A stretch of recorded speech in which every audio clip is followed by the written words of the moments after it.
Welcome to Democracy Now!, democracynow.org, the War and Peace Report. I'm Amy Goodman.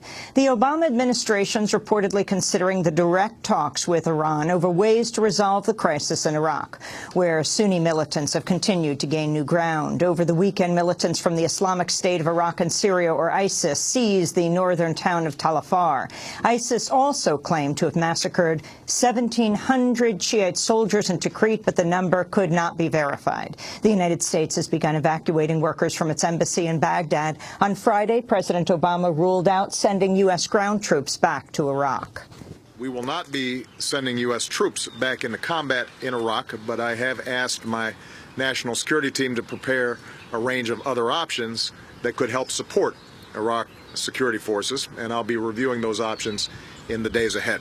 We'll have more on Iraq after headlines. U.S. Army whistleblower Chelsea Manning has spoken out about the news in Iraq in a New York Times op-ed. Manning serving a 35-year sentence for leaking classified information to WikiLeaks, including the collateral murder video showing a U.S. military helicopter strike in Iraq that killed 2 Reuters employees.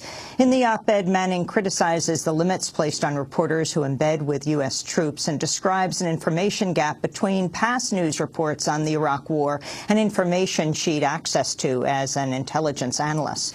Quote, as Iraq erupts and civil war in America again contemplates intervention, that unfinished business should give new urgency to the question of how the United States military controlled the media coverage of its long involvement there and in Afghanistan, Manning writes. I believe that the current limits on press freedom and excessive government secrecy make it impossible for Americans to grasp fully what is happening in the wars we finance, Chelsea Manning wrote. In news from Kenya, at least 48 people have been killed in a small coastal town where gunmen attacked 2 hotels, a police station and a bank. Authorities blame the attack on the al-Qaeda-linked Somali militant group al-Shabaab, which has carried out a series of recent attacks in Kenya. Pakistan has launched a major offensive in North Waziristan near the border with Afghanistan, mobilizing tens of thousands of soldiers. On Sunday, the military bombarded the area with airstrikes, saying it killed more than 100 militants. The accused mastermind of last week's deadly attack on the Karachi airport was reportedly among the dead. The United States has long called for Pakistan to launch a major assault on North Waziristan, which has been a frequent target of U.S. drone strikes. The U.S. resumed strikes last week after a 6-month pause, killing 14 people in a span of 12 hours. In Libya, as many as 12 people have died in fighting after a renegade general launched a renewed assault on militants in Benghazi. Khalifa Haftar, who helped topple Muammar Gaddafi in a NATO-backed uprising, has been joined by a number of army units in his bid to root out Islamist militants. The violence marks the worst fighting in weeks and comes less than 2 weeks before Libya's parliamentary elections. Ukraine says Russia has cut off its gas supply amidst a dispute over payment.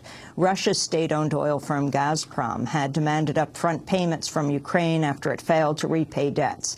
Gazprom said it would continue supplying gas to other countries in Europe. Tensions between Russia and Ukraine rose over the weekend as pro-Russian separatists shot down a Ukrainian military transport plane, killing 49 people on board. On Friday, the Obama administration accused Russia of sending tanks and other heavy weapons to the separatists, a move it called unacceptable. In Brazil, protests are continuing around World Cup sites around the country as the tournament enters its 5th day. In the capital, Brasilia, Sunday, a protester condemned the billions of dollars Brazil has spent on the event. Today we are here for health, education and public services. This is the cup of protest, and we are strong. Here we want to protest every day that there is a game. This is the first one, but we can say that we are not scared to go into the streets. The streets today are the most important place in the city, and going into the streets is the most important democratic exercise at the moment. Human rights groups such as Amnesty International have accused the local police of using excessive force against demonstrators. In a video taken by the Associated Press Sunday, a police officer can be seen firing what appears to be a live pistol round at protesters near Maracana Stadium in Rio de Janeiro. We'll go directly to the Maracana Stadium for a report from Dave Zirin later in the broadcast. Israeli forces have killed a Palestinian and rounded up 150 others, including the Speaker of the Palestinian Parliament, as part of a massive hunt for 3 Israeli teenagers who went missing in the West Bank last week. Israeli Prime Minister Benjamin Netanyahu has accused the Palestinian group Hamas of kidnapping the teens. Israeli forces have flooded residential areas, searching homes, effectively sealing off the city of Hebron. Earlier today, an Israeli soldier shot and killed a 20-year-old Palestinian near Ramallah, accusing him of throwing rocks. At a rally in Gaza City this morning, protesters, including Hamas legislator Mushir al-Masri, condemned Israel's actions and voiced support for Palestinian hunger strikers in Israeli jails. The main reason behind the tension is the Israeli occupation, which did not respond to the demands of the hunger-striking prisoners who have been fasting for over 50 days. There are 5,000 prisoners facing slow death who have spent long decades in the Zionist enemies' jails. So the life of Zionists is not more sacred than the life of over 5,000 prisoners in the enemy's jails. We warn Israel against the consequences of any stupidities, including the violation of international law. The search for the Israeli teens comes a month after Israeli forces killed 2 Palestinian teenagers in the West Bank. An autopsy on one of the teens has confirmed he was killed by live bullets. Human Rights Watch has called the killings an apparent war crime. Afghans went to the polls Saturday for the second and final round of voting in the runoff election to replace President Hamid Karzai. The head of the Election Commission said turnout topped 7 million. The estimated numbers of the participants in today's election were more than 7 million, which includes 38% of women and 62% of men turned out. Holding of a second round of presidential elections was a historic event in the history of our country. This election paves the ground for a democratic transition of the political process from one president to another. The leading candidate, Abdullah Abdullah, who survived a recent assassination attempt, has questioned the high turnout report and voiced concerns about fraud. Scattered attacks on Election Day left dozens of people dead, including more than 30 civilians. A roadside bomb attack killed 11 people in the north, including several election workers, while 11 men in a western province had their ink-dipped fingers chopped off by the Taliban as punishment for voting. Official election results are expected next month. In Colombia, President Juan Manuel Santos has won re-election in a runoff. The election was seen as a referendum on the future of peace talks between Colombia and FARC rebels. President Santos launched the peace talks in 2012, while his opponent, Oscar Iván Zuluaga, had heavily criticized them. On Sunday, Santos vowed to forge ahead with the talks. It's true that it won't be easy. There are always obstacles. There are always enemies. During the campaign, many showed their skepticism regarding the possibility of achieving peace and fears that it will come at any price. We've received their message. It will not be, and I've always said that this will not be peace with impunity. This will be peace with justice. The U.S. military has tapped a 2-star general to investigate the circumstances surrounding the disappearance of Army Sergeant Bo Bergdahl in 2009. Bergdahl is undergoing medical treatment in San Antonio, Texas, after returning to the United States last week following 5 years in Taliban captivity. An Army psychologist said his reintegration in society could take time. I would love to tell you it's going to be a certain amount of time. The reality is we don't know. There's no average time of reintegration. Each case is unique and different. I think this case is particularly unique for its length, over 5 years. And again, we know that he did not have any contact with U.S. service members during captivity. He did not have a chance to have fellowship overall. So he will proceed at his pace. An earlier military report found Bo Bergdahl likely walked away from his Army outpost in Afghanistan of his own free will, but stopped short of finding he planned to permanently desert. He'd left assigned areas before and returned. Bergdahl has said he was tortured, beaten, locked in a cage after trying to escape his Taliban captors.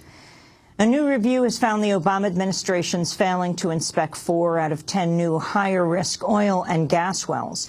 The Associated Press reports the Bureau of Land Management has been overwhelmed by a surge in fracking and has not been able to keep pace with inspecting high-priority wells, including those near national forests or fragile watersheds. A former BLM official called the situation a disaster waiting to happen.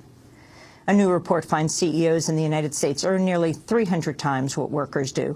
The Economic Policy Institute says average CEO pay topped $15 million last year. The study excluded Facebook because its CEO pay rate is so high it distorts the numbers. If Facebook is included, the average CEO pay rises to $25 million, and the CEO-to-worker pay ratio rises to more than 500 to 1. Over the past 35 years, CEO compensation has risen 937%. The CEO of Goldman Sachs, Lloyd Blankfein, criticized income inequality last week during an appearance on CBS This Morning. Income inequality is a very destabilizing thing in the country. In other words, it's responsible for the divisions in the country. The divisions could get wider. If you can't legislate, you can't deal with problems. You can't deal with problems, you can't drive growth, and you can't drive the success of the country. It's a very big issue and something that has to be dealt with. One of the ways of dealing with it is to make the pie grow. Right. And people are better at making the pie grow, but I have to say, too much of the GDP over the last generation has gone to too few of the people. Lloyd Blankfein made $23 million last year, making him the highest-paid bank CEO in the United States. Massachusetts is poised to approve an $11 an hour minimum wage, the highest of any state in the country. The Massachusetts House is expected to approve the bill this week after it passed the state Senate. Governor Deval Patrick has signaled he'll sign it. The bill would raise the current $8 an hour minimum wage by $1 each year until it reaches $11 in 2017. The move comes after the city of Seattle, Washington, made history earlier this month by approving the gradual phase-in of a $15 an hour minimum wage. And the radio host, Casey Kasem, best known for hosting American Top 40 Countdown and for being the voice of Shaggy on the cartoon show Scooby-Doo, has died at the age of 82. Beyond his radio work, Kasem was an Arab-American activist who championed a number of progressive causes, from veganism to fighting media stereotyping of Arabs. In the 1980s, Kasem was arrested at an anti-nuclear protest in Nevada and slept outside in Los Angeles to draw attention to homelessness. Casey Kasem had suffered Lewy body disease, a form of dementia. He died Sunday at a hospital in Washington.